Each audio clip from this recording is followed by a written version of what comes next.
તો અત્યારે જે અમારી હોટલ છે ને હું ટેરેસ ઉપર આવ્યો, ભાઈને પૂછીને આવવા દીધું એમને.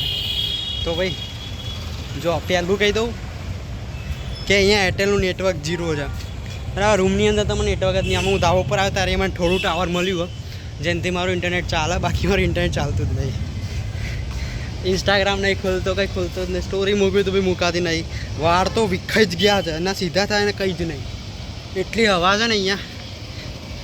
તો અહીંયાથી હું જોયું મંદિર તો દેખાતો નહીં કે બીજી હોટલો વચ્ચે આ છે ને, આ ના હોત ને આ વાળી તો મંદિર દેખાત. બાકી એ જો સામે દરિયો દેખાયા, દરિયો ક્લિયર દેખાય ના બજાર.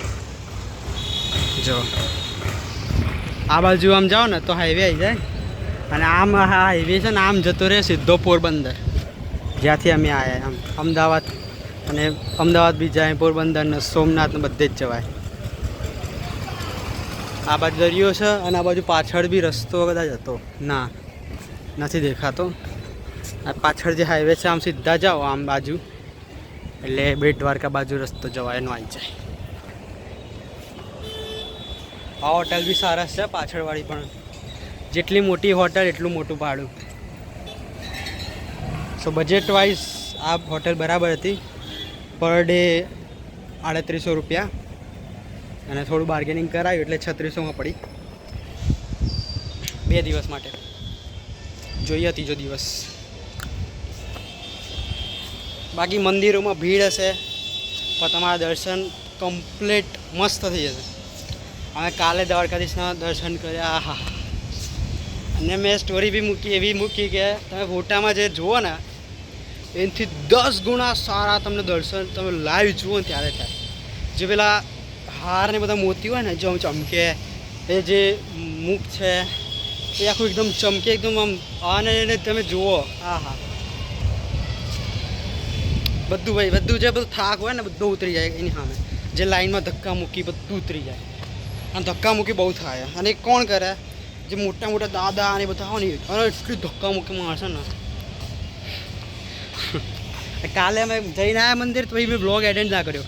આયા ખાઈ પીને સીધા ઊંઘી ગયો, થાક લાગે છે ને. સવારે ઉઠીને પછી બ્લોગ ચાલુ કર્યો. આજે ફર્યા મસ્ત. વિચારીએ હવે કાલે શું કરવું છે. બાકી જો દર્શન માટે અહીંયા છે આપણે મેઇન જગત મંદિર, પછી છે રૂકમણી મંદિર, ગોમતી ઘાટ, ભડકેશ્વર મહાદેવ, લાઇટ હાઉસ છે પણ લાઇટ હાઉસ બંધ છે તો જવાય નહીં. શિવરાજપુર બીચ બી જવા દે છે પણ નાવા દેતા નથી કેમ કે દરિયામાં છે કરંટ.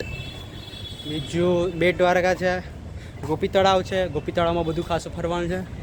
હા, નાગેશ્વર મહાદેવ છે સૌથી સારા જ્યોતિર્લિંગમાં, 12 જ્યોતિર્લિંગમાં આવે નાગેશ્વર મહાદેવ. પછી બેટ દ્વારકા છે. બેટ દ્વારકામાં કૃષ્ણ ભગવાનનું જે ત્યાં જે રહેતા હતા તો એ બધું આખું મંદિર છે. અને ત્યાંથી બી સુદર્શન સેતુ મસ્ત દેખાય છે. અને સુદર્શન સેતુ ઉપર જઈને બી તમે ફોટા પડાવશો, આ મજા આવી જાય. અને બેટ દ્વારકા તમે જાઓ તો બીજા એક મંદિર છે જે અમે નથી ગયા, હનુમાન દાદાજીનું બહુ મસ્ત મંદિર છે. એ બી તમે જજો અગર ટાઈમ વધારે હોય તો.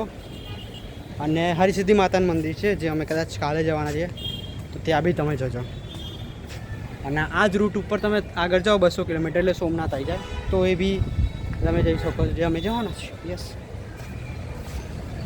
બાકી ભીડ હોય પણ ભીડ પછી જે દર્શન મળે એટલે બધી પેલી ભીડનું બધું પેલું હોય ને જતું રહે. ધાબા બહુ મજા આવે આમ તો. જો હોટલવાળો ભાઈ અને બહુ મસ્ત એને મેં ખાલી ખુલ્લું જ હતું અહીંયા આગળ, હું પૂછવા આવ્યો કે જવા દો, અને હા જાઓ કે બંધ કરીને આવજો પાછા આવો. તો હોટલવાળો મસ્ત હોય આમાં ભાઈ, બંધ થઈ ગયો આપણો દરિયો. જો દરિયો છે ને છેક ત્યાંથી છે આખો ત્યાં સુધી, અને છેક ત્યાં સુધી, અને 16 કિલોમીટર દૂર શિવરાજપુર બીચ સુધી. અને પછી 20-22 કિલોમીટર પછી છે ને બેટ દ્વારકાવાળો જે સુદર્શન સેતુ બ્રિજ આવે એ છે. તો લગભગ મને એવું લાગતું હતું પહેલાં બેટ દ્વારકાની બધું નજીક જ હશે, પણ એમ ખોટું પડે આપણો. બેટ દ્વારકા લગભગ અહીંથી 40 કિલોમીટર જેવું દૂર, 30-40 કિલોમીટર દૂર છે. એટલે તમારા રિક્ષામાં 1.5-2 કલાક થતા રહે, કેમ કે અહીંયાના રોડ બી એટલા નથી સારા, ખાડા ખૈયાને. એટલે ટેમ્પો જે રિક્ષા આવે ઓટો રિક્ષા એ થોડી ધીમી ચાલે. એટલે તમારે અહીંથી ત્યાં જવાના ને ત્યાંથી અહીંયા આવવાના એટલે તમારો અડધો દારો પતી જ જાય. બધું ફરો ને એટલે એક દિવસ આખો પતી ગયો. પણ આ મજા બધે આવશે. હવે આજે મસ્ત અહીંયા ખાઈ લઈએ, જોઈએ પાછા ઈચ્છા તો છે દર્શન કરવાની, તો જતો આવું. કેમ કે આજે પૂનમ છે અને અંદર મોબાઈલ અલાઉડ નથી. જો બેટ દ્વારકામાં અને મેન જગત મંદિરમાં 2 જગ્યાએ મોબાઈલ અલાઉડ નથી. અને તમે ભૂલથી લઈ ગયા જોયા તો લઈ લેશે અને આવશે નહીં. અને આપણે મેં તમને પેલું રિવીલવાળું બતાવ્યું, ફોટોવાળું,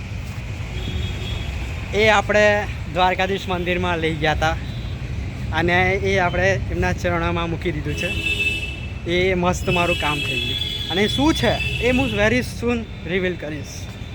અને એનો એક રીલ બી બનાવી છે, એની મેં રીલ બી બનાવી છે. આ જગત મંદિરની સામે આમ ઊભા રહીને આમ પકડી રાખ્યું છે અને પછી એનું ઊંધું કરતાં એ રીલ બનાવી છે. એ બી હું જલ્દી રિવીલ કરીશ. બધું પ્રોપર જે બી છે એ બધું પ્રોપર રિવીલ થશે, મસ્ત રીતે થશે. ચલો હવે નીચે જઈએ. અહીંયા કેમ કે ઘર આમ ઠંડી હવા ચાલે પણ ગરમી લાગે, એસી જેવી મજા નહીં આવતી.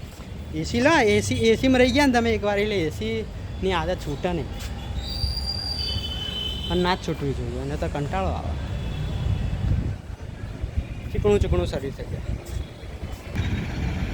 દેખાયા?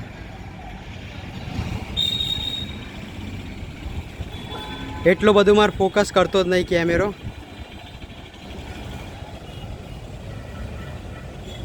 જે વ્હાઈટ આવે છે ને મોજા ઉછળીને આવે છે. જો